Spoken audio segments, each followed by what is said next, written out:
ನಾವು ಪರಾಧೀನ ಸ್ಥಿತಿಗೆ ಆರೋಗ್ಯದ ದೃಷ್ಟಿಯಿಂದನೂ ಬಂದುಬಿಟ್ಟಿದ್ದೀವಿ ಬಂಧುಗಳೇ. ಇದನ್ನು ಸರಿ ಮಾಡ್ಕೋಬೇಕಾದ್ರೆ ನಮ್ಮ ಮನೆಯಲ್ಲಿ ಪ್ರತಿನಿತ್ಯ ಒಮ್ಮೆಯಾದರೂ ಇಲ್ಲಿ ಬಂದಿರೋರಾದರೂ ಅಗ್ನಿಹೋತ್ರ ಮಾಡೋದನ್ನು ಮಾಡಿರಿ.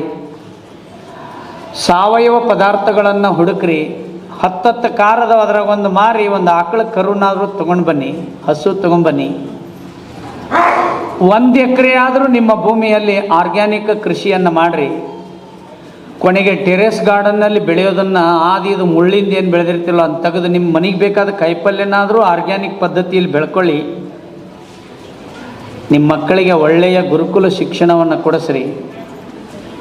ಹಿಂದೆ ಮನೆಯಾಗ ಅಜ್ಜಿ ಇರ್ತಾರಲ್ಲ, ಅವ್ರು ಸಣ್ಣರಿದ್ದಾಗ ಹೆಂಗೆ ಅಡುಗೆ ಮಾಡ್ತಿದ್ರು ನೋಡ್ರಿ, ಸ್ವಲ್ಪ ಕೇಳೋದನ್ನು ಮಾಡಿರಿ.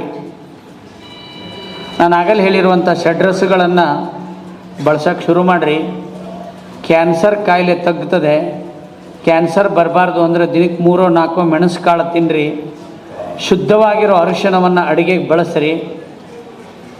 ಹಾಲು ದೇಶಿ ಆಕಳದ್ದು ಹುಡುಕಿ ಬಿಟ್ಟು ಹಸುದು ಹಾಲು, ಮೊಸರು, ಮಜ್ಜಿಗೆ, ತುಪ್ಪ, ಬೆಣ್ಣೆ ತಿನ್ನಿರಿ.